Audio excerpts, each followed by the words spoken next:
Welcome to the Property Founder Podcast, where we sit down to have conversations with property entrepreneurs to uncover lessons from their story to help guide you in your business journey.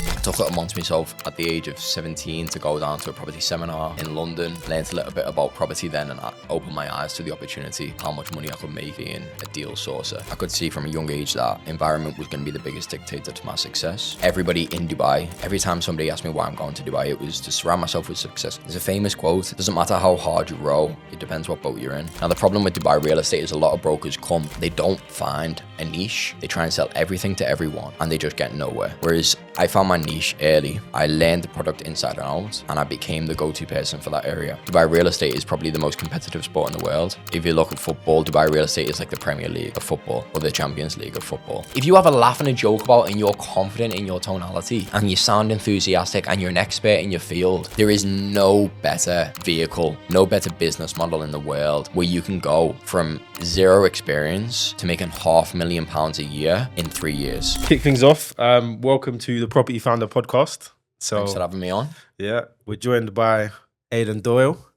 Probably tell us a bit about yourself, just an intro to everyone watching. Yeah, cool. So, property broker or real estate, I should say. It's not really a commonly used word in the UK, is it? Yeah. A real estate broker in the UK.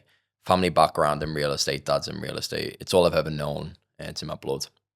Granddad started the business. My dad grew it and I was supposed to go into that family business, but it doesn't always go that way. You know, I had a lot of conflict with my dad, a lot of head bashing, wanted to do things in my own way, wanted to branch off and do something for myself. I needed to change my environment. I didn't just want to be molded into another version of him. You know what I mean? I mean, we can delve a bit deeper into what that looks like later on, but I knew I wanted to do something for myself. I took it amongst myself at the age of 17 to go down to a property seminar in London, learned a little bit about property then, and I opened my eyes to the opportunity of how much money I could make being a deal sourcer. And that's why I got into the agency, estate agency, broker and stuff. I moved to Dubai at the age of 19.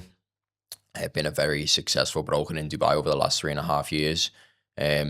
And I would like to say that I'm one of the best known brokers in Dubai. I don't want to sound too big-headed or egotistical, but I'd like to say that I am one of the best known brokers in Dubai now. Scaled up quite quickly as well, and I've achieved a lot in the last 3 years. So, so launching the brokerage now, just full steam ahead with that. Got 20 agents ready to kickstart things from day one. So it's solid, really, really good. And we can discuss more about the brokerage on this as well. Oh, sounds good, man. So let's take it back then. You said you went to a property seminar at 17. How did you find out about it? So, funny story. My older brother, Nathan, he's 2 years older than me. Now, my brother was also wanting to get into the property space, very influenced by my dad and my granddad, and was always around to help. But he wanted to get into property business like I did. I was 16 at the time. Mm-hmm. And he just started watching Grant Cardone, Samuel Leeds, all of this. And then I was like, who's this guy that you're watching, right? So I started consuming a lot of Grant Cardone and Samuel Leeds. And we saw that there was an event in London, which was a £1 event to get down there. Didn't have much money to my name. I actually did a bit of acting when I was like 50, from like 14 to 16. I did a bit of acting on like Hollyoaks and stuff. Oh, okay. Yeah, so... Maybe that's why I'm a good salesman. That's probably why you're comfortable in front of the camera as well. Yeah. So I did a lot of the acting bits and I was earning good money at that time, but it was just enough to get by. Like I earned a lot of money. I've never been employed by anyone in my whole life. Even when I was acting, I weren't employed by somebody. Like I was it was like an agency and I was self-employed in that agency. They would take a commission as my agent. So I can, hands down, solid, like I can say I've never been employed, which is quite a nice thing to say. And I've never had to write a CV. So I did a bit of acting. Then I was watching these property seminar stuff, went down to London, £1 event. Even though it was a £1 event, the train cost me about 100 quid. So it was probably a £100 event. Right, my brother told me about the event. He put me onto it. He said that he wasn't going to go down there and I was going to go down there, learn what it is. And this is just my brother's mentality. So for some reason, he thinks that if I do it and trial it out and it doesn't work, then at least he's saved time, right? And I was just like the little guinea. I was the guinea pig. But the guinea pig's obviously paid off, hasn't it? Because he sent me down there. I learned everything there was to know. £1 event. At the end of the day, he pitches this course, which is the £2,000 course, which is how to become a property deal sourcer. And I was like, this is amazing. I was like, this is me. I can do this. Where am I getting £2,000 from? I can't call me dad because my dad hates gurus, like gurus. That's what he calls them. He said they're just trying to take your money. They're not like, if they're really doing, if they're doing so well in property and business, why are they taking money from young kids trying to learn how to do property? I'm like, you just don't get it, dad. Like, this is, I'm paying for education and access to resources, right? And he's like, no. You learn from me. Like, that's the only way to do it. Like, learn from me. So anyway, like, I didn't want to call my dad to lend the money. I just knew he would be super against it. So I called my brother. I was like, so you've sent me down to this event, Nathan. And they got an offer on, and it's £2,000 for the course. And obviously he had been consuming a bit of content as well from this Samuel Leeds. And he was like, okay, cool. I trust you. Let's do this. I'll lend you the money. I said, I'll pay him it back on my first deal. I'd pay him the full amount back on his first deal, and going forward to it, split everything 50-50. That was the deal. That's nice.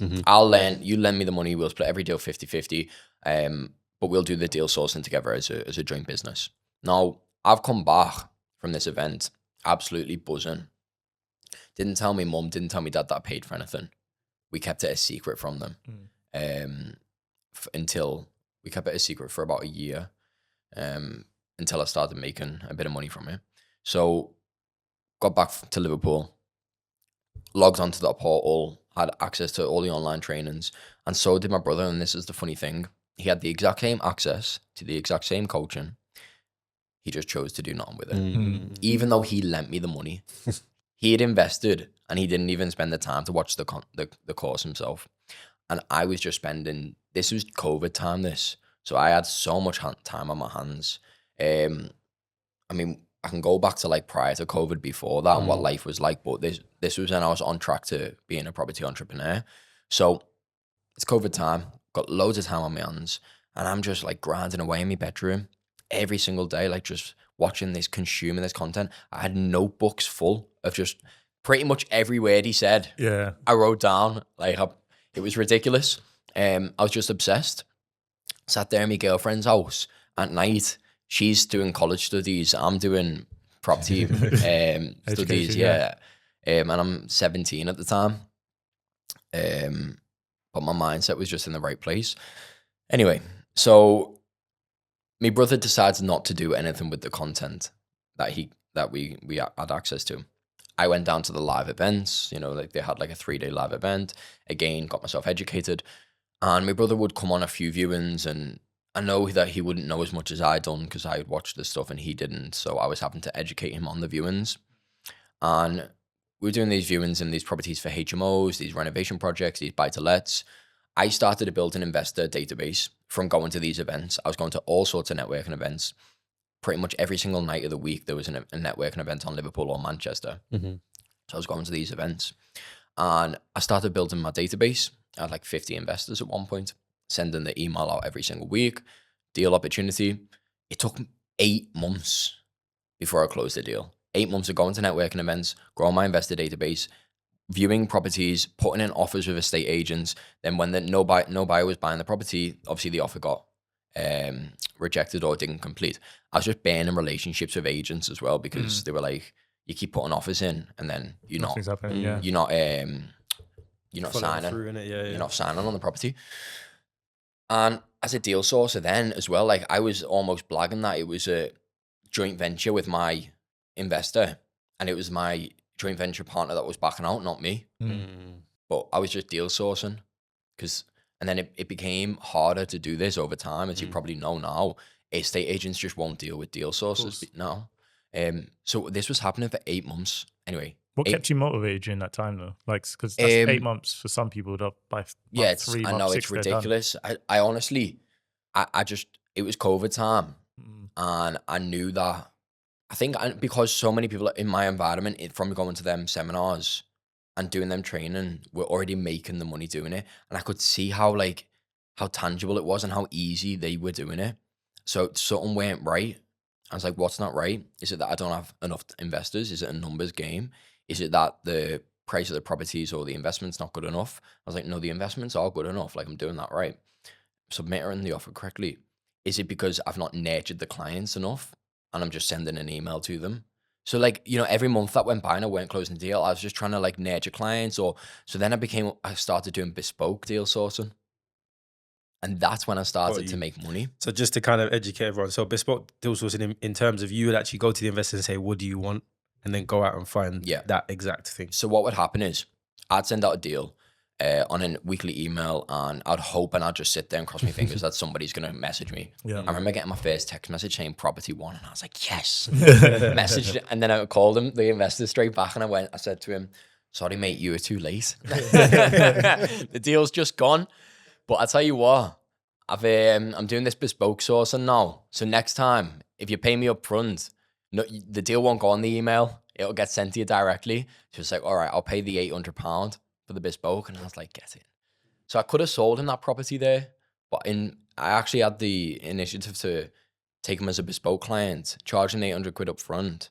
That property would have got sold to somebody else anyway, or whatever, or it might not be, the chances of completing might not have happened. And then I had this bespoke sourcing model, which had proof of concept. So I took on like 5 bespoke sourcing clients, started to make a bit of money. Now I remember the first deal that I made money on, and it was $3,500 sourcing fee. I was coming back from Warrington. I just finished showing the client around the property. He paid me the sourcing fee and he signed the, I remember sending it out. I used to use PandaDoc because I couldn't afford DocuSign. So I just, the cheapest resources ever. Signed the terms and conditions, which, to be honest, I didn't really have a lawyer prepare them contracts either like that. Do you know what I mean? Like when you're a young deal sourcer, you're just doing anything to make a bit of money. So I got these terms and conditions, got the money landed in the bank, £3,500. I was buzzing on life. I'd never made £3,500 in my life. I was like, I'm used to making £100, £200 from doing a bit of acting on the side. And I was like, wow, £3,500. Like I can do it. Like I've achieved it. I can pay my brother the $2,000 back, and I can keep £1,500 myself. And then I put on a bit of music in the car as I do, like vibing in the car. I'm driving some Al van around as well. I'm just feeling like a baller. And I got home and I knock on the door, and I want to tell my dad that I've done it, because he didn't believe in me. 8 months have gone by, me dad, every single month that went by without me making money. Thank God it was COVID, because if it weren't COVID, he would have been banging on at me saying like, you need to get out and do some work. Yeah. But because it was COVID, obviously he weren't as bothered, and I was cracking on. Knock on the door, dad, I've done it. Look, £3,500. And he turns around to me and he goes, that was it. It weren't like, well done. It weren't like, oh my God, that's amazing. It was just like, How did you feel in that moment? Mate, like I've told this story to a few people now. Like it just, I don't know, my heart sank a little bit, because I'd worked so hard to get that approval and get that, just get that like sense of, I'm proud of you, because money was always a touchy subject in my family. And it felt like if I weren't making money, I weren't valued. So I just wanted to make money. And it's weird because my granddad's dad was what he calls the black sheep of the family, because he was a gambler, gambled all of the family's money away. Every time they had a bit of money, gambled it. My granddad grew up really poor. My granddad somehow got himself on his feet. He was in the army. He worked 5 jobs at once. Like he was a proper grafter. He managed to get to the age of what you would say retirement, but my granddad still works to this day. Managed to get to like, let's say 50 or 40. And my dad was about 20 at the time. And he managed to have 10 properties. So from going from broke to having 10 properties and his dad being a gambler was pretty hard work.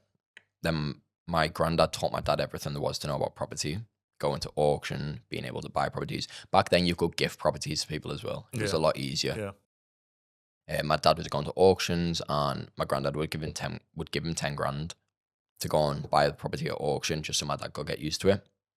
And knowing what the right price to buy in that, which 10 grand to buy a property is mad, isn't it? This is like Liverpool prices. So that's how my dad got on the property ladder. Now my dad scaled that company, but he scaled it in a controlling way. So he would never outsource. My granddad was quite good at outsourcing, but my dad was controlling. And I don't know whether that's because he was spoiled as a kid or what, because he just wants everything his way. And nobody can tell him no. Interesting. His way of doing business, he can do it the best. Paying for expensive labor is a waste of money. And he's just got like projects that are just incomplete.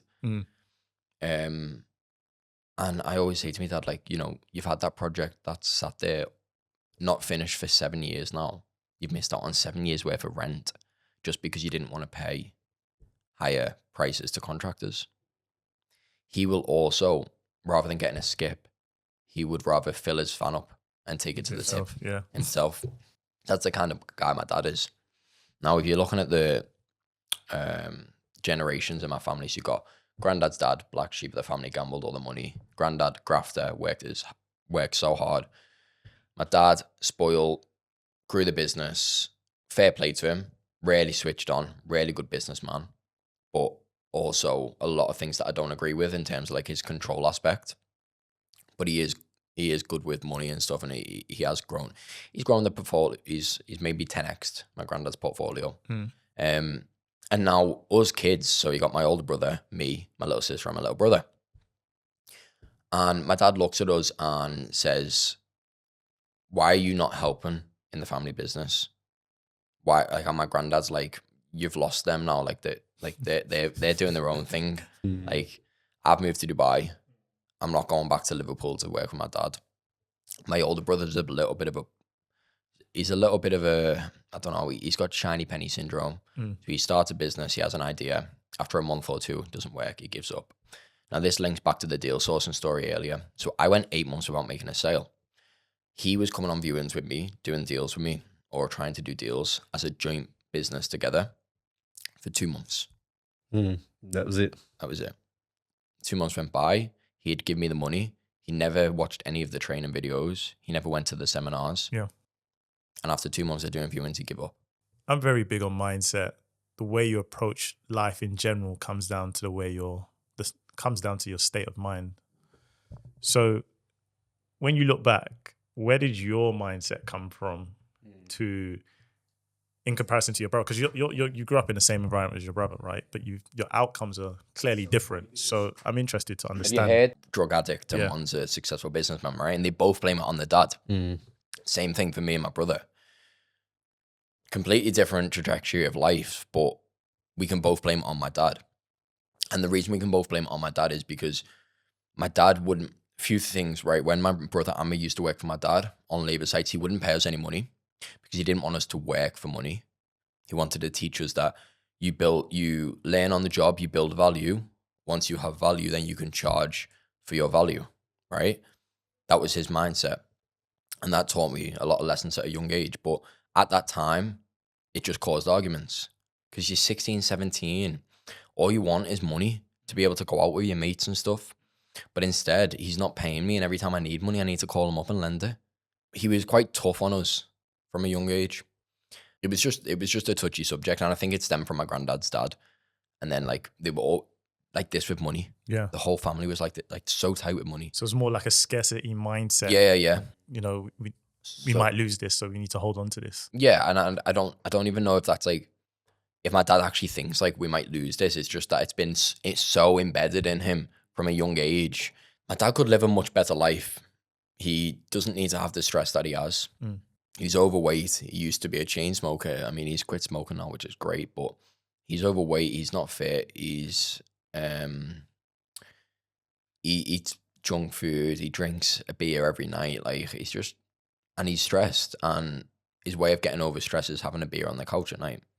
So it's just this constant cycle of you've got money, you've got a successful business, but what quality of life do you have? And that's what's given me the drive. Because I want to make money, But I also want to show him that it's possible to be a successful entrepreneur, make money, and still live a fulfilling life. Yeah. Drive a nice car, fly business class, go on nice holidays, and enjoy yourself. Because every time I've done something successful in my life, buying my car, buying a watch, flying business class, he almost gets annoyed. Like he cringes. He's like, "Oh, like what are you doing that for?" And I'm like, because the value of that car to me today is a lot more valuable than that car to me in 20 years. And I'm not buying the car when I can't afford it. I can clearly afford the car. I'm not stupid. But the fact of the matter is, it puts me in a better mindset. It raises my standards. I'm rewarding myself for my wins, and my success. Whereas if you just delay gratification for so long and then you reward yourself when you get 50, 60, the value of that car or the value of that business class flight, it's no longer that rewarding, I don't think, in my opinion. But that's like, it's finding the balance between instant gratification and delayed gratification. Yeah. Because everything I've done in life is delayed gratification, and I don't think you should instantly reward yourself. Even with like alcohol, I won't drink alcohol unless I've done something that's deserved to have a drink. So it's been a big win in business, or it's been like a birthday, or do you know what I mean? Yeah. Whereas some people will just go to the pub on a Friday night because it's a Friday night. Yeah. That's it. So I just have this fine balance between delayed gratification, but also enjoying the process of life. Every single morning, I wake up excited for life. So it seems like you've taken a lot of the negative side and said, okay, I don't want to be that person. But he's kind of taught you some good lessons as well on the same side. Very grateful for a lot of the lessons that he's taught me around money and business. I never ever wanted anybody to look at me and say, you've only got what you've got because of your family. You're only successful because you grew up in a rich family, that was a bit of a problem when I started Deal Source. And I started Deal Source and I made like 50 grand in a year, but I was still hanging around with my mates from Liverpool. And I could tell that they always used to say like, he's silver spoon, you know what I mean? But it wasn't. I went to a private school, which was great for me. And I really appreciate like my dad sending me to private school. But I was one of the poorest in private school in my head, because these kids got everything from the mum and dad. My dad was like this with money. He was so shrewd, and he wouldn't give us like it weren't like that in my family, It's funny, we had this conversation like on the back of the end of our podcast we did last week. And we were saying, because of where like Ross and I grew up, we grew up in Hackney. Hackney now isn't what it used to be. People that probably listen to this podcast have probably heard us say this quite a few times. But when you've grown up with nothing, it's almost like your only option is to go and get something. And then the next stage for you is, once you've attained that, is for your kids to have a standing ground or a starting point that's better than your starting point. But then the downside of that is maybe sometimes the child might feel like, I'm entitled. But then on the flip side, they're also trying to prove their self, because they're almost trying to separate their reputation from their family and their parents. And it's interesting to see like that's a cycle that keeps happening. But that's what gets us so intrigued into someone's story, to say, okay, even this is your start out in life and this was your starting point. What inspired you to go on and do something? And it seemed like a lot of it did come from your relationship with your dad. Just a lot of it was like, I'm going to prove you wrong. Yeah. That was it. It was just this, I'm going to prove you wrong and I can do this for myself. And whereas my brother was like, probably thinking in his head, probably going to inherit his portfolio. I can probably sit off and no, it's true. I'll try a few businesses, and if they don't work out, I've always got that to rely on. But for me, I've said this to my dad, because my dad, I said, why do you work so hard still, Dad? Like, why are you not just like enjoying your life?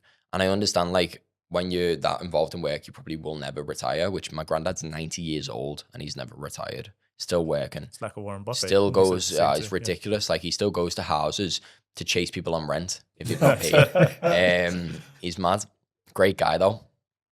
And my granddad argues with my dad a lot, because my granddad has told my dad multiple times that it's his fault that it's my dad's fault that the kids aren't working for the business because of the way that He ran it. he ran the business or the way that he brought us up, and he did something wrong. Question on this one, right? Obviously, there's a couple of things I want to touch on when we go into like delve more into the property side. But let's say I give you a scenario of you reach that point of success that you want to get to. Your dad's alive, he sees it, but then he gives you the same reaction he gave you that time when you made $3,500.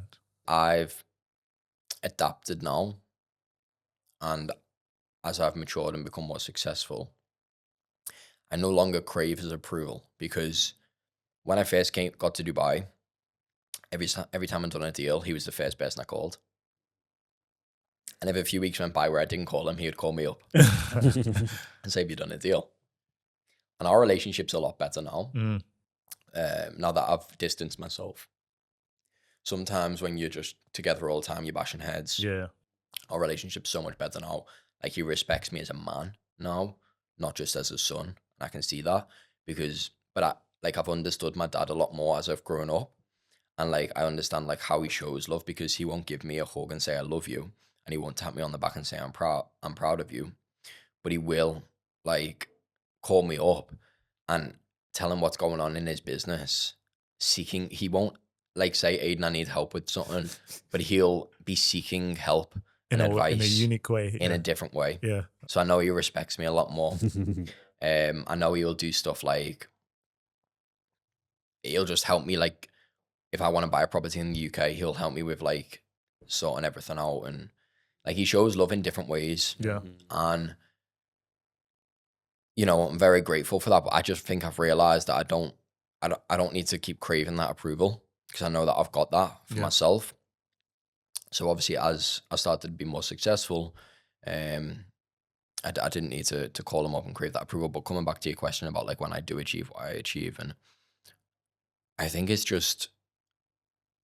more about me to know that I've done that. And then ideally, in an ideal world, I would like to make a lot of money to be able to fund the completion of the rest of his projects and pay top dollar for the contractors, whatever the going rate is, so that he doesn't have to do it, which he wouldn't like. But it's not his money at that point. Fair enough. You know what I mean? And just show him like, look, you just pay for all these contracts, we'll get it done in 8 weeks, and you can just live on the rental income rather than burning your head out because the joiners arrived late or they're spending too long on the lunch. Cool, man. So yeah, I think that is a lot to unpack, and that relationship, that relationship's interesting though. It's good. It's good. I think it's good for people to hear as well, because I feel like father-son relationship is always interesting. But let's unpack the buy stuff, because I think that's important. Yeah, but super important. More importantly, I think is you growing up in Liverpool. Yep. Living majority of your life there, deciding to move to Dubai full time. Talk us through that whole process, how it arose as well. And to add on that, the fact that you went to learn about property in London. Why not London, and why Dubai? I need to shorten my answers down here. I'll just waffle for ages. So I was meant to go to London to become a project manager or an architect, and I studied surveying. I studied project management, surveying, and architecture in college. Okay. And I did really well. I was always quite academic, and I got triple distinction stars. And you only needed like distinction metric to get into the university, which was UCL in London. And that was like a dream for me to live in London, because my girlfriend's family, part of him was in London. She studied in London, so I used to travel down there a lot. And my granddad used to say, "You've lost him to the big lights of London." That's my granddad. He's gone. He's lost into London. 2-hour train journey. Not like I've flown halfway across the world. Where he's like, "You've lost him to London. He's never coming back." So I was going to spend a lot of time in London. I did enjoy that. I always knew I wanted to be suited, booted, driving a Range Rover, not dirty hands on a construction site, right? That's why I wanted to be an architect or project manager, because it was in the property space. I thought it was a really good, I really, really enjoyed architecture, quite creative in design wise. And then I was like 7 years in uni. I don't know. Project management, 3 years in uni. Okay, that could work. I could earn up to 100 grand a year. And at that time, when I've left college, I would have been 16. This is before deal sourcing this, so 16. Mm. Is it 16 when you leave college? I don't even know. No, 16 is when you leave school, secondary school. 18 is when you leave college. Oh yeah, so I started the deal, so left college in 18, started the deal sourcing. No, I must have left college at 17 Okay. because I did the seminar when I was 17. Yeah. So I did the seminar when I was 17, just after college. And the reason this happened is I started consuming the Samuel Leeds content whilst I was in college with my brother over the course of a few months. Then I got accepted into uni. So obviously I've went down to the Samuel Leeds event and what have you after this has happened. But anyway, I got accepted into uni, into the UCL. And I've went into the room to tell my dad that I've been accepted into uni and I'm going to go to London. My dad turned around to me and he looked at me and he went, no. Like proper thick, firm voice. No, you're not going. I went, what do you mean? He went, I'm not letting any of my kids go to university. Serious? That's opposite. I've never actually heard that, but okay. You're not going into debt. You can you're better off going into debt on a property than going to university. I'll teach you more about business than uni ever will. Like, you go into uni to become a project manager. I'm a project manager of my own properties. You don't need to go and learn that. That hurt me. Like, I remember I was crying. Wow. And my mum turned around and I had to say to him, like, Colin, like, come on, you need to like let him explore his life and, you know, be his own person. He can't always do what you say. Mm. But it just felt like this constant, like, I want to go off and do something on my own. No, you're not doing it. You're not going into debt. I want to learn property and go to a seminar and invest in a coach. No, you're not doing it. No, you're not doing it. No, you're not doing it. And there's constant restriction of you learning it my way, you be learning it my way. And that's obviously stemmed from his granddad, my granddad teaching him, like, it's my way, it's my way, it's my way, or it's my way or the highway. Like, this is the way you become successful. Yeah. Which was sort of true back in that era for my granddad, because to become successful then was a lot harder. We didn't have access to as much resources and the internet and stuff that we do now, right? So to learn from your father, who's a successful entrepreneur, made sense. But I think my dad just wanted that so much for it to be like Doyle and Sons, you know, like and he was like, no, you'll learn it my way. And then, so I didn't end up going to uni because I wasn't allowed. But thank God for that, because I would never have started deal sourcing. Because I left college just before COVID hit. When I went to that property seminar was after when I got told I can't go to university, was like, right, okay, what can I do? That's when I went to the seminar. So obviously I missed that bit out at the start. Yeah. Went to the seminar and then obviously told you the story from there onwards. But my dad, even he likes to say to me now, it's a bit of a joke, but I know deep down, like he finds it quite like rewarding in himself. He's like, but you're glad you didn't go to university. He's like, you would have just been leaving university now if you wanted to be an architect. That's funny. And now look at you, doing what you're doing in Dubai. So then that So decision on didn't go to uni, obviously did the deal sourcing, started to make a little bit of money, started to understand like how you can make money as a property entrepreneur. Then it was because of my deal sourcing account on Instagram that Dubai became an opportunity. I was actually watching a TV show about Dubai. Weren't about real estate or not, I was just watching a TV show in my girlfriend's house, and I was like, oh, that looks amazing. Like, I remember my girlfriend's mom saying, Aidan, wouldn't you do that? Because I was in the property business already. I was switched on for my age. Wouldn't you do something like that? And I was like, I don't know. A few weeks later, get a message off a Dubai recruiter. So weird. Literally like a week or two after. And it was on my deal sourcing business account. She was like, hey, Aidan, seen a bit of your content. You'd be a great fit for our team that we're looking to grow in Dubai. I was like, this is weird. Got on a Zoom call with her. Started to discuss it through. And I was like, okay, sounds interesting. Thought about it for a few months, reached out to a few started watching content online, coming up on the explore page, as it does, you know, when you're researching a lot about Dubai. And Then there was another opportunity to work for somebody else. They wanted me to be part of their team because I started reaching out to people at this point. But it took me about 6-7 months to make the decision. They reached out to me in February and I moved in August. It took me a while to make that decision to move because it was never the right time. And I was making decent money, to be honest with you. Like, I was quite comfortable. I was making $4,000 a month. I know I had to pay my taxes and stuff, but I was comfortable at my age.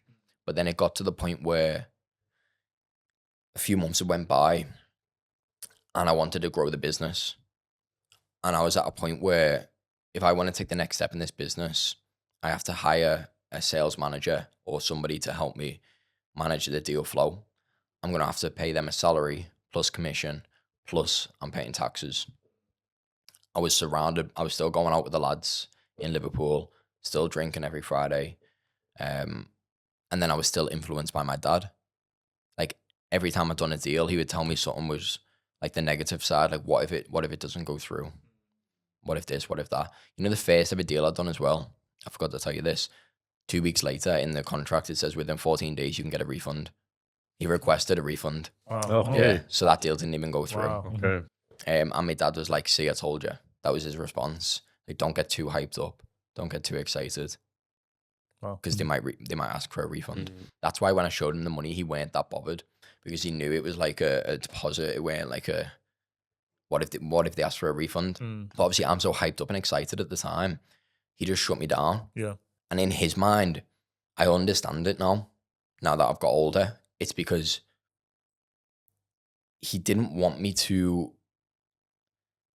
have false expectations, for one. Didn't want me to value money that weren't mine until the deal was done. So until that deal was completed, it technically weren't my money. Yeah, it's like that saying, isn't it? Don't count your chickens until they've Don't hatched. count your chickens until they've hatched. The amount of times my dad's told me that. Because I'd done some stupid stuff. I went and bought a Porsche when I sold 5 properties in Dubai. Went and bought a Porsche and the 5 properties didn't complete. Wow. Yeah. So I had to find the money somewhere and make the payments, but I made it work. I got resourceful. Anyway, so coming back to the story about moving to Dubai, it got to a point where I did hire a sales manager. I was paying him a salary. And in the UK, yeah. So I'm running my UK operation and I wanted to take it to the next level. How am I going to do this? People who I was surrounding myself with were still the lads that I went to primary school with, my Liverpool mates, and we grew up with them. So I'm still going out to town, still having drinks and that. And I was like, I need to change my environment because I'm being influenced by my dad. I'm arguing with him all the time. I'm sick of living at home. And it's either I move out to the city in Liverpool or I go to London or I go to Dubai. But if I go to London, I'm going to have to continue paying taxes. I'm going to have to continue paying a salary to somebody. And the opportunity just weren't big enough, right? So I could see from a young age that environment was going to be the biggest dictator to my success. And everybody in Dubai, every time somebody asked me why I'm going to Dubai, it was to surround myself with successful people, to grow my network. It's where they reward success. Yeah. And also, I could work just as hard as I am now, but the vehicle that you're working in is obviously going to pay you a lot higher money, right? Yeah. That's the difference. Yeah. So, I know that, I don't know if you've heard this. I think it was who is it that says it? There's a famous quote. It's like, doesn't matter how hard you row, it depends what boat you're in. Yeah. And that's what I felt like at that age. And I knew I could work just as hard, make a lot more money, be surrounded by people who are wealthy. It's probably the most direct way to speak to millionaires and billionaires. I weren't getting that in the UK. Obviously, the weather's a lot nicer as well. It's tax-free. Of course. It was a bit of a no-brainer. A lot of pros. Yeah. So I was like, it's never going to be the right time. I need to make the decision. Let's go. So I did it, booked a one-way ticket. Don't think my mom and dad genuinely believed I was going to go at first. My intentions when I went to Dubai was not to become a property broker. Effectively, I needed a job, so I was going to go into real estate. However, my intentions were go out to Dubai, use the real estate brokerage that I'm working at as for my visa and my Emirates ID. Access to all the sellers and the buyers in the market. But what I'll do is I'll do from 9 a.m. till 5 p.m. I'll do Dubai real estate. And from 5 p.m. till 10 p.m. I'll run my UK business. And whilst I'm doing the 9 a.m. till 5 p.m., I'll speak to investors. I'll see if they're interested in buying source properties in the UK. And because I just didn't understand the opportunity of Dubai. That's crazy, yeah. I didn't understand the money that I could make in Dubai.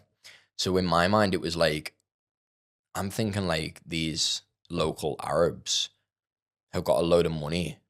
They're probably going to want to deploy capital into Liverpool. I don't know why. To get like an 8% yield or something. Because my whole business model was cash rich, time poor, right? Deal sourcing. So I'm working crazy. I was like, I've got videos of me in the office at 10:30, 11 p.m. at night. I'm just like relentless, like 9 to 5 Dubai real estate, 5 p.m. till 10 p.m. UK. So everything was 3-4 hours behind anyway. Yeah. I'm just grinding. And 2 months went by. And I was like, this ain't working. Like, I can't run both. Well, it may have even been longer than 2 months. I think it was like 3 months went by before I was like, I'm juggling 2 things at once. And something's got to give because I'm doing 50% input and I'm getting 0% output. I just need to put 100% into one. So I did one big deal in the UK.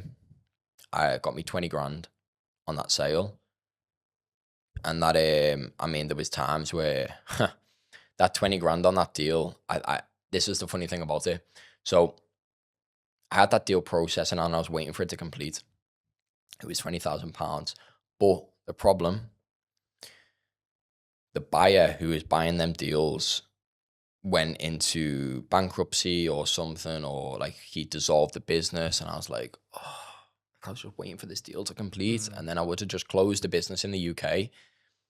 And then that would have just given me enough money to survive in Dubai. And I was just always living on the edge. I was just like, I was spending my money. Then I was just waiting for the next deal, like to happen in the UK. That deal didn't go through. I was like, fuck it, I'm closing the business. I can't manage both at once. Closed the business, called my dad up.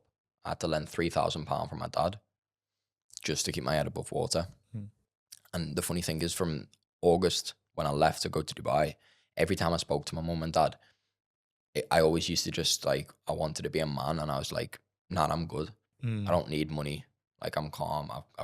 I'm doing well. Like they're saying, is it hard? Are you finding it all right? I'm like, nah, it's cool. Like, I've got this. Yeah. I didn't want to give anybody a reason to think otherwise until the moment when that deal didn't go through. And I was like, fuck, I need to call for help. And if I don't call for help, I'm going to have to go back home. So I called my dad. I was like, Dad, I need 3 grand. And he's like, I thought you were doing well. And like, no, I've not. Like, I told my dad, like, it's not going well and stuff. And he gave me the money. He obviously believed in me. And I just went all in on Dubai real estate. About a month later, I closed my first sale in Dubai. Made £10,000. And that was the moment when I realized, wow, I've been chasing my tail for months on end, trying to earn 2-3 grand sourcing fees, paying tax, and then paying my business partner or sales manager even in the UK. And I was netting hardly anything. And I thought that 120 grand deal was going to do it for me. That 120 grand deal in the UK was basically a bulk deal of 10 units. So it was a pretty big deal for me, but it didn't end up going through. Yeah. And I'm like, I've just made 10 grand in one deal from selling one property. What was the deal? It opened my eyes to the opportunity. It was just in Dubai, standard townhouse, nothing special. Like, literally just like a standard house in Dubai. Yeah. That's what that was so crazy about it. And it's tax-free as well. And that's when I became a Ranches 3 specialist, because that was the area that I was going to work in. It was the first property I ever sold, and it's the only area I've ever sold as well. So I just stuck at that area since then. And I found my niche and I spotted an opportunity. Now, the problem with Dubai real estate is a lot of brokers come. They don't find a niche.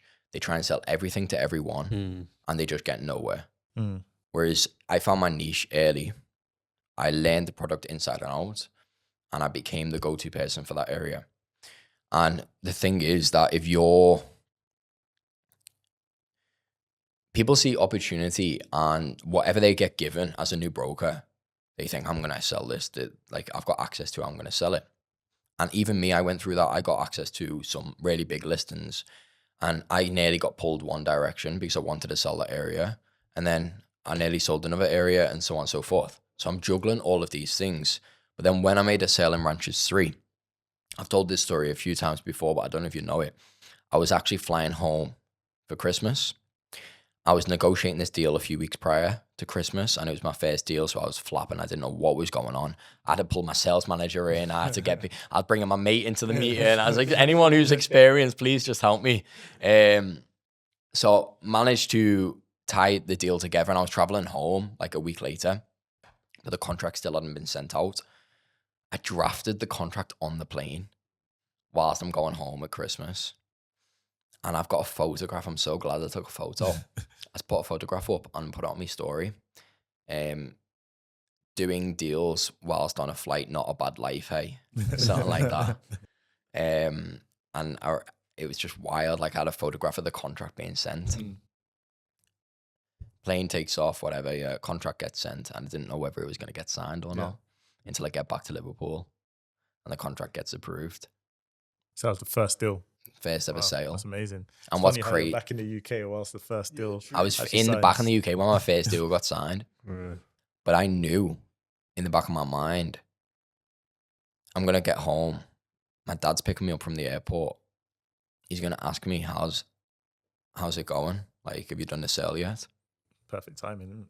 And I'm a big believer that everything happens for a reason. I could have went home that Christmas.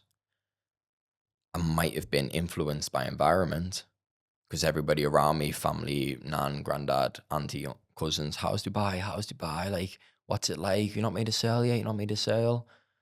Maybe it's not for you.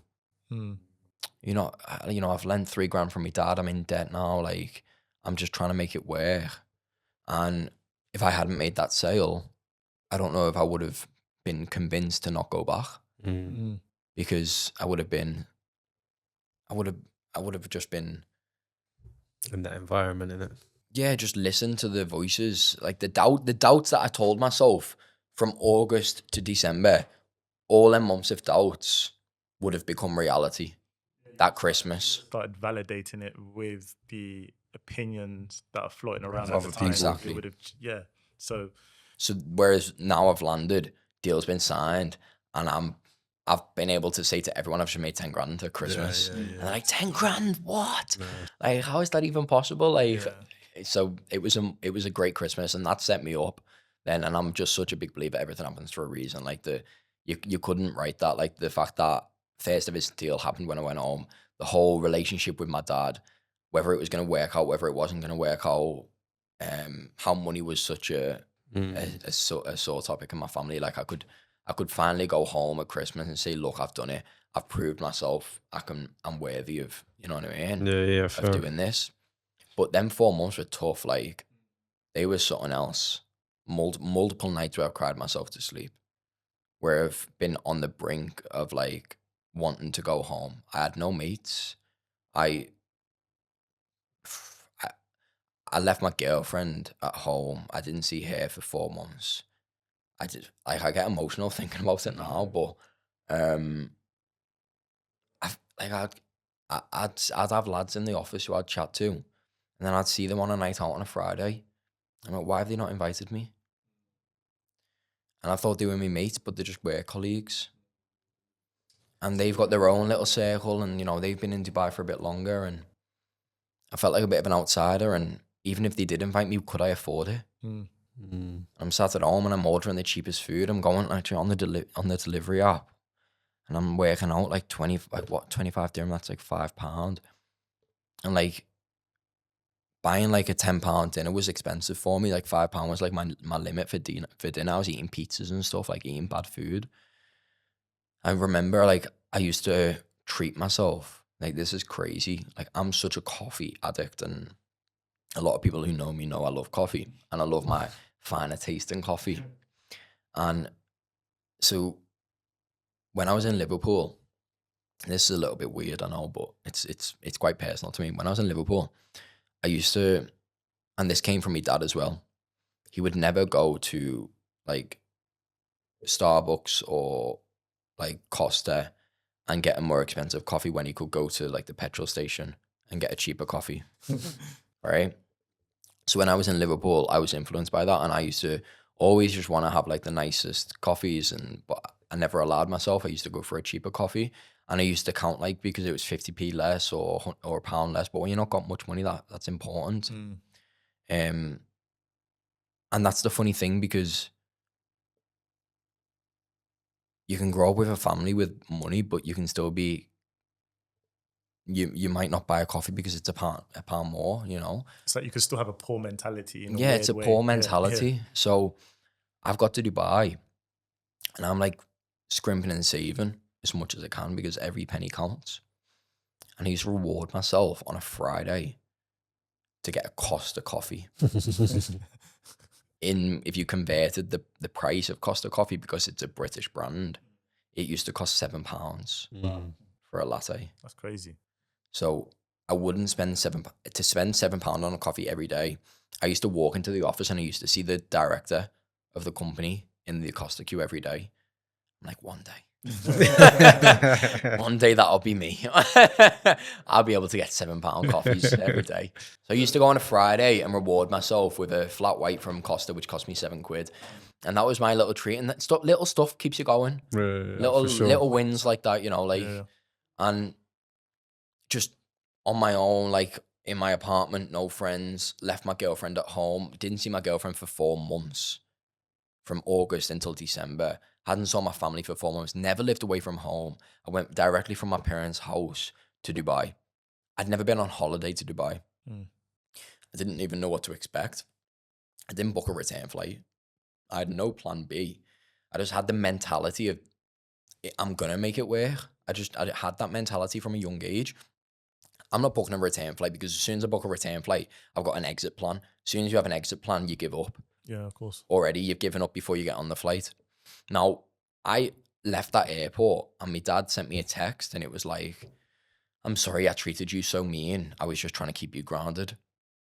And I've showed this text on another video that I've done, and I showed it at the event yesterday, because that was a big moment for me. When I left that airport, my dad, reality hit him, and he realized that his son's growing up now and he's gone to do his own thing. And he's texted me, I'm sorry I treated you so mean. I was just trying to keep you grounded.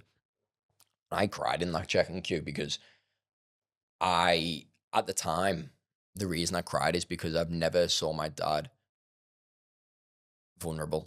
And that felt like a vulnerable message. That, to me, that felt like he's driven away from the airport, or he sat there in the car for like 5-10 minutes.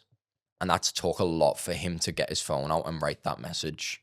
He's probably realized the situation as well, like the fact that actually I've dropped you off, but you're going off to live your own life. Yeah, you're your own man now.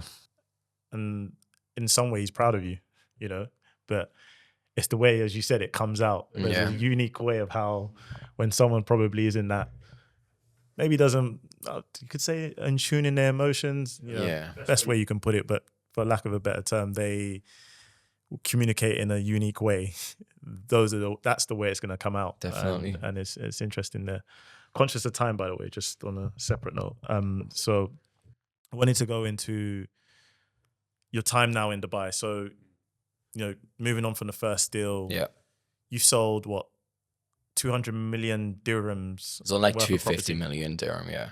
Okay, wow. So that's in one project as well. I mean, sorry, one niche. In one area, except for 2 other deals that were, they stemmed from one deal in my area, from a client, So that's like, I don't even know what the conversion of that is. Probably over 50 million, maybe. Probably, 50 million pounds. For those that are listening in the UK. So that gives you context there. So how did you accelerate the business to the point where you've managed to sell so much property? Because I know you mentioned you focused on a niche, but what's been like your unique advantage in being able to do so? I became what I now call an attraction agent. And I knew from the first deal that I made, I had to get my face out there. I had to do something. one of the first things I'd done was I enrolled myself into a boxing competition, which was sponsored by real estate companies, and it was all real estate companies fighting against each other. And I knew if I did that, I'd get my name out there. So I was always thinking creatively, how can I get my name out there? Never done a boxing fight in my life, but I did a bit of boxing in the UK. So I just went and done this boxing fight, put myself through this training camp. Everybody in the company then, out of 400 people, knew me because I was the only one for that company fighting. I was representing that company, and then every other company knew me as well. So I did the boxing fight. Obviously, I made sure I won. I ain't gonna go and just enroll myself on something I'm gonna lose and I ruin my reputation straight away. And I've always had that mindset: if you're gonna play to win. If you're gonna do anything in life, do it to win. Yeah. Don't half-ass it. If you're gonna enroll yourself into a boxing competition, make sure you win that fight, and don't let your mind take over. Because if you're not gonna play to win, don't play at all, in my opinion, because business is the most competitive. I mean, look, I would say Dubai real estate is one of the most competitive markets in the world, right? And me and Tyler have this saying that business is a sport. Businessmen are athletes. We have to be athletes to be able to compete. Somebody's always trying to take it from you as well, rents you every day. And Dubai real estate is probably the most competitive sport in the world. If you look at football, Dubai real estate is like the Premier League of football or the Champions League of football. So if you're going to play the game, play to win. Otherwise, you're a nobody. Yeah. So I've always had that mindset. So I was thinking, how am I going to get my name out there? How am I going to become the number one agent in Dubai? Every single day, I used to listen to motivational stuff. I used to tell myself every single day, I'm going to be number one, I'm going to be number one, or even say, I am number one, you know? Put myself in that mindset every single day. I did that for years. And from January, when I went back to Dubai, that whole year from January to December, so my full first year in Dubai, I managed to bank around 150K in net. I started to have a little taste of money. I started to realize the opportunity. I went and bought a Porsche and everything like that. But the key thing for me was to understand a clear strategy. Now, when I picked the area that I sold, I didn't just pick the area because I liked the look of the properties or because I liked the demographic of the buyers. I picked the area because I could see it's an upcoming area. Nobody's selling it yet. At the time, everybody told me it was too far from the main city and nobody's going to buy there. It was a strong developer, Imara, and all the owners they all purchased 3 years ago. And they were getting the keys in a few months. So the project handed over in December. That's when I made my first sale. So I knew the first handover was in December, and each handover there was 400 villas. And there was 400 villas handing over every 6 months, right? And I looked at the price per square foot and I compared it to other areas. And I knew that the owners there who were getting the keys were either going to live in it, sell it, or rent it. I'm never going to call somebody and they're going to tell me that they're not going to sell it, they're not going to rent it, they're not going to live in it, because what are they going to do with it? They've bought, and most of the time, in my view, most of the time, anybody who buys a property 3 years ago from a developer is an investor. No end user very rarely will buy a property 3 years prior, thinking that that's the house I'm going to live in 3 years. It's normally an investor. So that probably eliminates a large portion. But let's say 80% are investors, 20% are end users. Out of that 80%, half are going to sell, half are going to rent. That's 40%. So now I have 40% of 400 villas, which are going to hand over every 6 months. 40% of 400 is 4 times 60, 160. So I've got 160 units to sell every 6 months, which means that my potential market opportunity is 160 over 6 months is, what's 160 divided by 6? By 5. It's approximately 25. Yeah. Approximately. I don't know. Yeah, it's approximately. Around about. Yeah. I had the opportunity to sell 25 villas every single month, right? In an area that everybody told me was too far out, but I just did the maths. And I was always very maths driven. and numbers orientated. I dealt with investors in the UK. I knew how the numbers worked. The price per square foot was attractive. And even if it was too far out, everything has a price, right? If something's too far out, it just means the price is going to be a little bit less, right? So it's not that the property is not going to sell. So if I have 25 units to go at to sell every single month, as a minimum, based on 80% investors, 40 of them selling and 40 of them renting, then I've got a good enough market share to survive over the next 3-4 years, because every 6 months a new project was handing over. And the beauty of it was the market was growing over time. So the ticket size increased as well, which meant the commissions increased. And they started off with the smaller townhouses. They then recently handed over the larger villas. So at first I was selling properties for 600 grand, 600 grand English. Now, recently I've been selling them for £3 million. Same area, larger ticket size, still handing over today. As in larger property sizes compared to the ones that are 600 grand. So like I was selling the smaller properties because the developer will normally hand over the smaller properties first. Yeah. They'll keep the bigger ones for a bit later because what they want to do is they want to let the community mature. Once the community is matured, they'll hand over the larger ticket size units, because the people who are going to live in them larger units, they want to see people living in there. They want to see a community feel. They want a bit of greenery. They want the parks to be open. They want the school. They want the mall. You're not going to spend £3 million without any of that. Yeah, Whereas sure. you might spend 600 grand without any of that because you're buying a lower ticket asset. So you got to take the mindset of the developer as well. And I'm not saying that I was lucky and that I landed on a hotspot. I just did the maths, which people didn't see. Yeah. Most brokers go to Dubai and just see, oh, Palm Jumeirah looks nice. I'd love to sell that because it looks nice on Instagram. The properties I was selling didn't look great on Instagram. They were literally like copy paste box properties, like the most basic terrace houses, basically, made out of block, and that was pretty much it. Like, it's not even brick. So they had no unique look to them. They were pretty standard properties. So it weren't about how they look or how they feel. It was just that I had market share. Competition of agents was low in the area. Transactional volume was approximately, at the time I got into the market, transactional volume was around 20 to 30 units a month. Now it's around 80 to 100 units a month transacting in that community.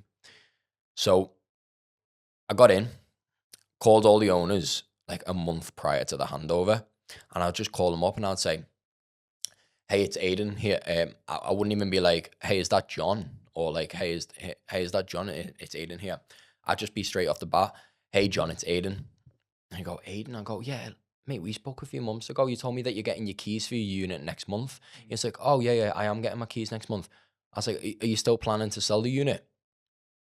And then normally they would answer me saying, yeah, I am still planning to sell.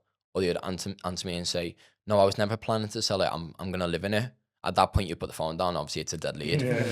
But it's so much better than picking up the phone and going, hi, is that John? This is Aidan Doyle calling from so-and-so real estate. Just wondering, are you planning to sell your property? You've already lost the call. You need to win them in the first 4 seconds. So you put them in, you have to basically pretend that you've come across as an expert. Obviously, Jordan Belfort talks a lot about this, you know. You got to be an expert in your field. You got to be sharp as a tack, and you got to be sharp as a tack, enthusiastic as hell, and an expert in your field. I would just hammer the phones, and I loved it. I had a proper, because I knew I had something good. I knew that they were getting the keys. I knew 80% of the market were investors, and I knew 40% of the market was at least going to sell. So I was like, are you still planning on selling? We spoke a few months. I'd be like, oh, hey, Adam, it's Aidan. And you, by putting a question at the end of it, like, hey, Adam, it's Aidan, like, it makes their mind think, who's Aidan? Rather than saying, hey, is this Adam? It's Aidan calling from so-and-so. They're gonna button you. Because if it's the company name, I don't even care if I've spoken to you. I'm probably gonna exactly. drop the phone. So, and a few people used to call through like the CRM, which would come up saying like it was like so-and-so real estate. I used to call from the mobile because I knew it was a higher answer rate. So they would be like, who's Aidan? I'd be like, oh, come on. I used to have fun with it. I loved it. I miss cold calls sometimes. Like, I haven't had to make a cold call for the last 12 months because all my business comes from social media. I'd be like, oh, come on, Adam, why are you playing at me? Like, come on. I'm like, You don't remember. Like, we were literally talking about someone, like, do you know what I mean? And I just Yeah. black it. And Yeah. if you are so confident on the phone, they will believe you.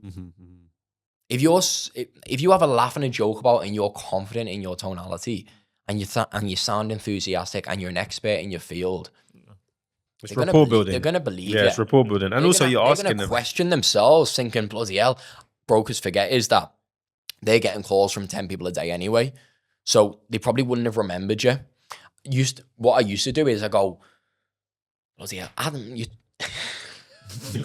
I find it so funny. I'd go, mate, if you still not saved my number. He went, oh no, I'm so sorry. I was like, come on, don't do this to me again. Save my number this time. And that's how I'd get them to save my number on the first call. That's funny. It's a confidence thing because I get it with some landlords I speak to. They have my number. They've spoken to me, and they're like, hello, and I'm like, you still haven't saved my number, and they're like, oh yeah, I'm gonna save it now this time. I'm like, but how many Rapport times have I building. spoken Once to you can But it's- rapport build at the beginning, especially because you're asking them a question, right? So it's Exactly. like you're getting the keys. So they're like, yeah, I know I'm getting the keys. Maybe you're telling me something about. Exactly. Or sometimes I just say, I've just got off the phone to my contact in the back office of Imara. I don't have a contact in the back office of Imara. I'm not that. I'm a brand new agent. I've just got off the phone with my contact in Imara. They've actually told me that you're going to be getting your unit on this date. Yeah. So you just got more context, and that's the good Yeah, thing. yeah. It's like I you've knew got a qualified lead. everything. Yeah. Sometimes, by the way, I've just been out with a buyer. They were viewing unit 12. I know that you've got unit 13. I completely understand that you're probably not going to sell the property. So you're disarming them straight away. Completely understand you're probably not selling the property. You're not in the market to sell. Usually be like, whoa, I'm interested. Like if they are thinking about selling it, I completely understand you're not planning to sell. To be honest with you, it's probably not for you, this conversation. But I promised my buyer, I was out with them this morning and I promised them that I'd give you a call because they specifically selected your unit as a choice of purchase because they really liked the way it was facing this direction, or they really like the render of this or that. So you got to be specific. Why you're calling that individual with a reason, right? I'm not calling you. I don't want to be calling you, to be honest with you, but I've promised my buyers that I'm going to call you because I've been out with them this morning. It's probably not for you. I know you probably don't want to sell, but I've told them I'm going to call you. Got you. So you're just disarming the conversation, and at that point, it's a better way in. I mean, I could coach people on cold calls all day long, and I love doing it. But the fact of the matter is, I don't need to do it anymore because I've got this inflow of leads coming through. Now, I just became the go-to person in that community. I had so much market share to go at. I just dominated the area. I sold the most amount of properties in that area, and then I started building my brand. In October 2023. So I've been in the market for a full year at the time. I was like, I need to get on social media. And I was one of the first to get on social media in Dubai real estate as well. A few people had been on it, but not as many as there is now. So I got on social media. I started producing content about the deals I was doing rather than trying to just sell. I used to basically sell through sharing stories. So be like, I'd done this deal with this client. I had this headache. I was going to the community. I'd literally go outside people's properties, and sometimes it would be peak summer where I'm sweating through my t-shirt. I just have a whatever it takes mentality, and I'll just video myself outside the property. And I'd be like, hey, Mike, I'm stood outside your property now. The contractors are still working in here. It should be complete in the next few weeks. I don't know, stupid stuff, like whatever value I could give. And I just send it, or just going to give you a quick tour of the property, because most of these investors aren't in the country either. So they really appreciate that. So I'd go into the property. Sometimes I used to just try and sometimes communities weren't handed over, but you still get in there and get your videos and, do what you got to do to make yourself stand out. And I used to post stuff online, and I was sending these videos to clients, and it was just, I started building my brand, and that's pretty much how I became the go-to person in that area. But I just made sure that if I'm going to play to win, and I will become the number one agent in that area. And I saw an opportunity. Now people look at that area and go, bloody hell, you got in at a good time, didn't you? Or they go, I'd love to sell them properties because they're £3 million now. Whereas like the lower ticket, nobody wants to sell the low ticket stuff. People have this shiny penny syndrome. They want to sell high ticket. But realistically, when you're selling high ticket stuff with zero experience, you're not going to do well. You're better off selling what's that saying? There's always money there's always money to be made where there's crap, or something like that. There's a saying, isn't there? Like, There's money made in the crap or in the trash, which is because people avoid it. I'll take the mindset of I would rather have a higher volume of transactions of lower ticket properties because it's much, for one, every single sale was a lesson learned. That's one point. Every single conversation was a lesson learned. Every single negotiation, there was a lesson learned. Also meant I had a lot more to talk about on social media because I was doing a lot more sales. It sounds a lot more impressive when you've sold 20 units in one community than selling one property for 20 million. Selling 20 lots of 1 million properties sounds a lot more impressive. There was lesson to be learned. I was speaking to a lot more people because there was more market share to go at. And also it kept me driven. Like I was closing 2-3 sales a month. So I was just bam, bam, bam, bam, back to back. Maybe harder work, maybe longer hours. But as soon as I closed the deal, contract signed, cool, send it to conveyancing, next deal. Working on it, next deal. How long does it take from the moment an offer is accepted to the moment it's completed? How long? Depends. Cash buyer, you can get it transferred within 24 hours. Same, literally, I signed a deal. But completion, though. A completion in 24 hours. From the moment they signed the contract, they then do an NOC with the developer. Once the NOC has been approved, we can transfer the next day. What's the average then? Because that's crazy. 24 hours. Average cash, 7 days. Okay, and then average mortgage? Average mortgage, 3 to 6 weeks. Oh, that's still better. Well, way better than the UK. Way better than the UK. The opportunity is ridiculous. Like, so you can just stack up deals and just have a load of cash in your pipeline. Then it really is like crazy, the opportunity. So I was doing a high volume of transactions and it kept me motivated. Every single deal, I was motivated to do the next. I say it to everybody all the time. Momentum is one of the hardest things to get, but it's also one of the easiest things to lose. And if you lose momentum, then it's gonna have to take a long time to get your momentum back. Whereas if I was selling high ticket, I'm gonna be stressed out working a lot of hours trying to maybe make one deal, which will pay me. People do high ticket and they get paid 200 grand, 300 grand in one sale. For me, I'd rather make that 200-300 grand across the year because they're only making 1 or 2 sales a year anyway. Yeah. So I made the same amount of money just doing a higher volume of transactions. And it also grew my brand presence. It grew my social media. My name got out there. I was speaking to way more millionaires than people who were trying to sell one property. And all of them people who speak to a friend is going to refer me. So the amount of referral business that I've created from creating this tree, this branch, like I've done over 70 transactions in that community over the last 3 years. Some people have made the exact same money, but only ever sold 4 properties, 5 properties. Yeah. So you feel like even just from the process of going through the transactions, there's much more experience to be gained there, which obviously helps you in various scenarios. So then probably just as we kind of wrap up, like one of the things I wanted to touch on is for anyone that's interested in getting into Dubai real estate, especially as a broker. Yeah. What's the advantages of doing so now as opposed to, or what's the advantages of actually doing so in Dubai as opposed to doing so in the UK? Well, again, comes back to the saying, it's not about how hard you row, it's about what boat you're in. You know, UK at the moment, you can be an estate agent, you could be a deal sourcer, earning 40, 50 grand a year, working the exact same hours, just as hard work, probably got the exact same skill sets.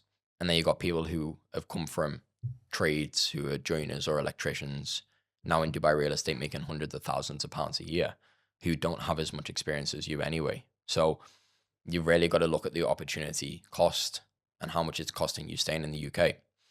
I've always said, like, being in Dubai, your environment will be the biggest dictator to your success. You want to perform better, you want to be fitter, like the mindset of people is better. I just think it's a no-brainer of an opportunity. Like, Dubai real estate, the market's never been better. The prices have never been higher. The amount of transactions, there's never been more happening right now. The volume's crazy. And I just think that it's stupid if people don't take that opportunity now, because even if it's just a 3-year plan for you, make money. My goal was make capital, make quick cash, invest it in property, and I'm set up. There is no better vehicle, no better business model in the world where you can go from 0 experience to making £500,000 a year in 3 years. I don't know any business really from somebody who's coming from no experience at all within 3 years to making £500,000. To make £500,000 in the UK market, you've got to be a veteran in the game. You know what I mean? Like 10, 15, 20 years. So, okay, the first year is going to be tough, right? But I only made 40, 50 grand in the first year because I didn't have a strategy. I didn't have a system. I didn't really have anyone to look up to. Didn't have any guidance. Whereas now the opportunity that I'm obviously providing for those, and that's exactly why I'm here in the UK, is to show those in the UK that I did it in 3 years. I'm doing this, that, and the other. And I didn't even have a proven strategy in my first year. But year 2 onwards, I found my strategy. Year 2, I adapted it. Year 3, I perfected it. So I have the strategy now, and I know exactly how to take. I've done it numerous times. I've had brokers come to me and I've coached them in Dubai. They've landed in Dubai. They've made a sale within the first 5 weeks. It took me 4 months. And they've done a deal in 5 weeks of landing because I've given them the strategy on how to do it. And you talk about being a media first brokerage, Yeah. right? That's the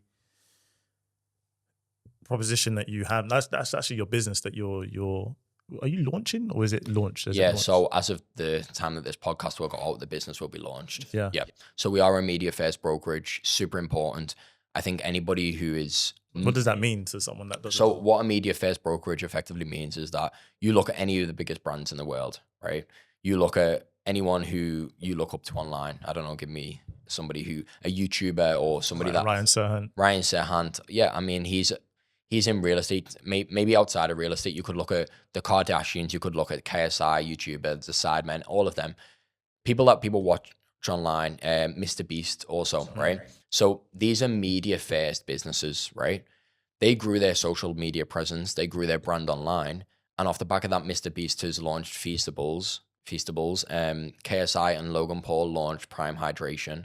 Kylie Jenner became the youngest female billionaire in the world by the age of 23 or something ridiculous. Mm-hmm. That's not because they had a business model and then tried to scale their media presence online, which is what most people do. They have a business and they're like, oh, I need to get on social media now because I've got a business. Yeah. And they just try and push their business through social media. Whereas the right strategy is to build a brand. Once you have a brand, build influence. And this is the thing, your brand does not have to be about the business that you operate in. You can talk about it here and there, but every single video doesn't have to be. My brand, sometimes I've got 50,000 views on a video of me tasting coffee. That has no relevance to Dubai real estate, but people like that because it's personal and it's true to me and it's showing my true character. You don't follow Mr. Beast because he has Feastables. You don't follow KSI and Logan Paul because they have Prime Hydration, but you buy their drink. Their drink did $200 million in the first 12 months off the back of their brand. So what does it mean to be a media first brokerage? It means blow up your brand online, create a personal brand. What's the difference between a personal brand and a content creator? A content creator is running around trying to sell houses online. A personal brand is a well-rounded, branded individual who shows many aspects of their life, who has real influence over their followers, who has authority, integrity, and they have become this, what I call the attraction agent, right? Because business is attracted to them. They no longer have to ask for business. I hate people when they put on all these call to actions at the end of videos, like it's just salesy. That people don't buy into that. People buy into you. Once somebody buys into you, I don't care what you sell, but you have influence. That's what you want to become an influencer effectively. I don't really like to use the word influencer, but I am technically an influencer because I have influence over my followers, right? My influence over my followers is I'm hosting an event in the UK.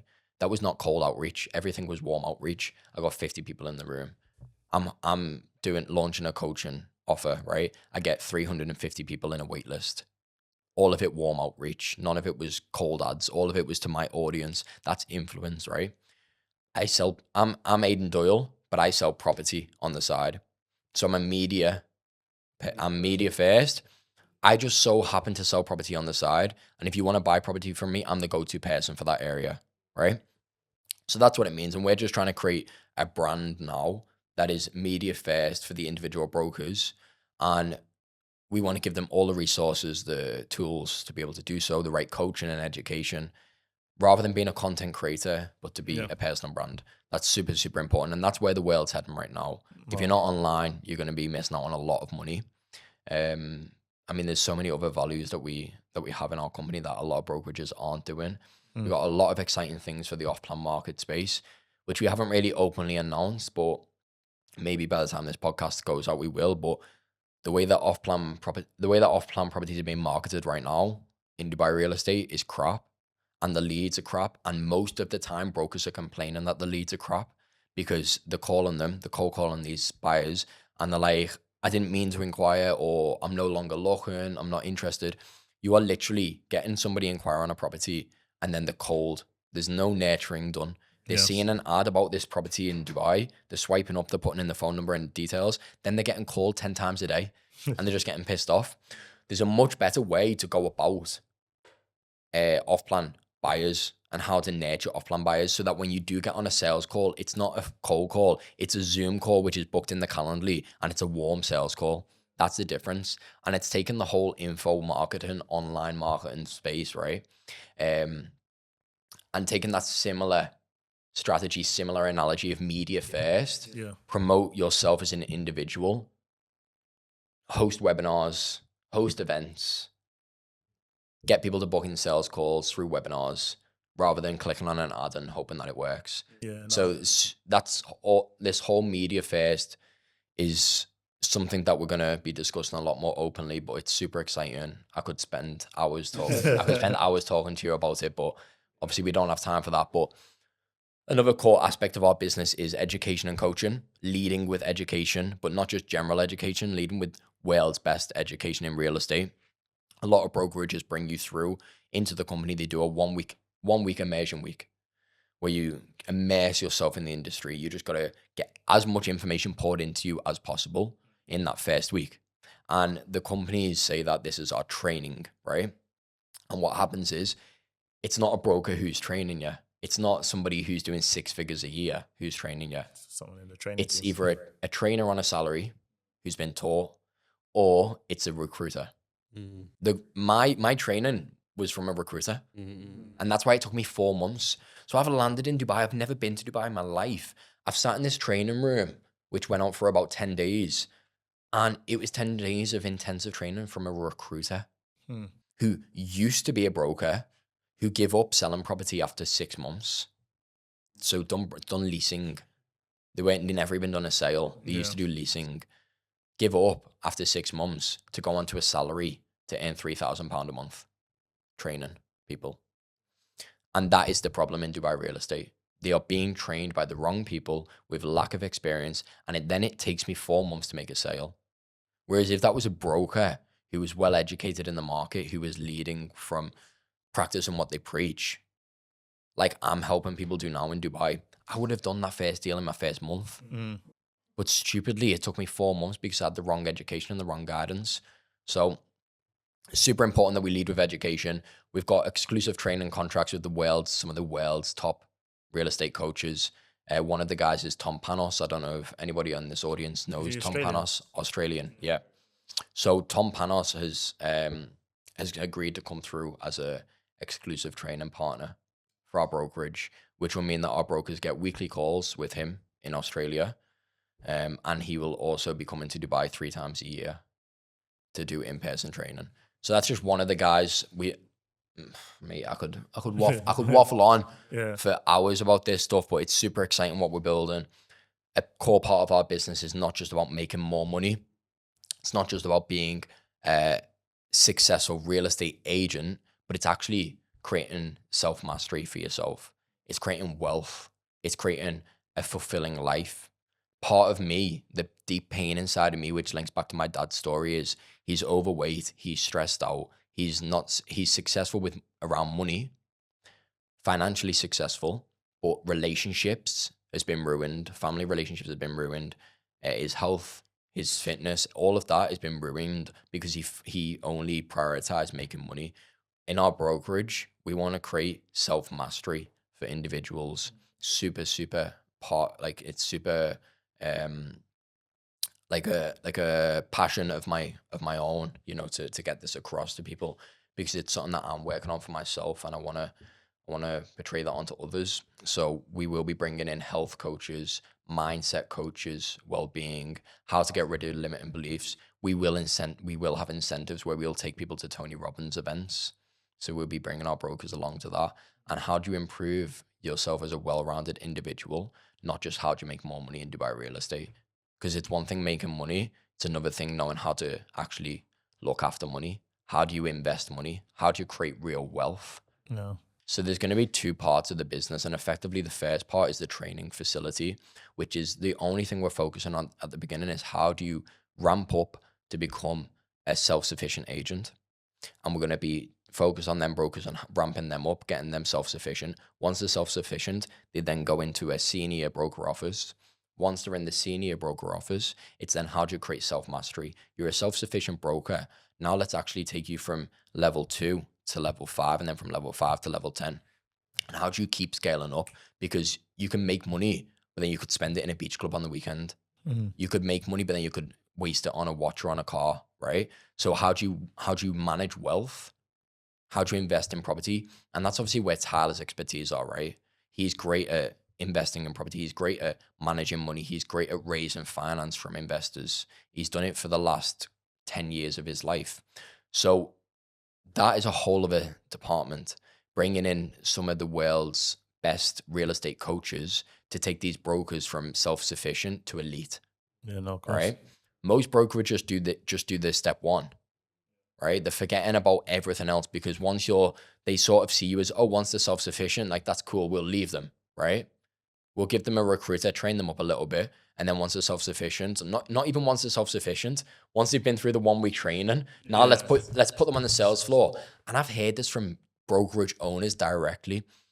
They say to us, it's just a numbers game. Some will stay, some won't make it.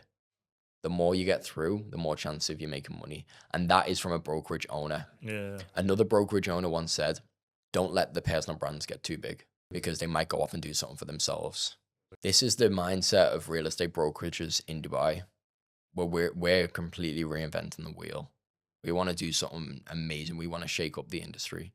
And I've got so much conviction about what we're building. Media first, educate, world-class education, wealth management, self-mastery, mastering your emotions, mastering your relationships, mastering your finances, mastering your mind. Oh, that's cool. I think we got to end it there, because I know we're over time. But yeah, just probably any. Where can people find you? Obviously, so the plan, once this episode launches, everyone's going to be able to tap in. Yeah, so you can find me on my Instagram, which is Aidan Doyle. I don't know if you want to just pop it on the screen. Aidan Doyle without an E. I do need to buy that. I should probably buy the full name at Aidan Doyle. I've got obviously my training stuff as well. I'm actually thinking by the time this podcast comes out, we will be live. So yeah, we'll put that. Yeah, so the brokerage is called Imara, Imara, Imara Real Estate. So you can find us at Imara. You can find myself, Aidan Doyle, or Tyler Newman. Nice. Yeah, and reach out via Instagram, drop me a DM, or WhatsApp me. Cool, man. Cool. Sounds good, man. Thanks for Appreciate jumping you on, having me man. Thank you, guys. Like and subscribe, comment, and yeah, all that good stuff. See you in the next one. That's all right.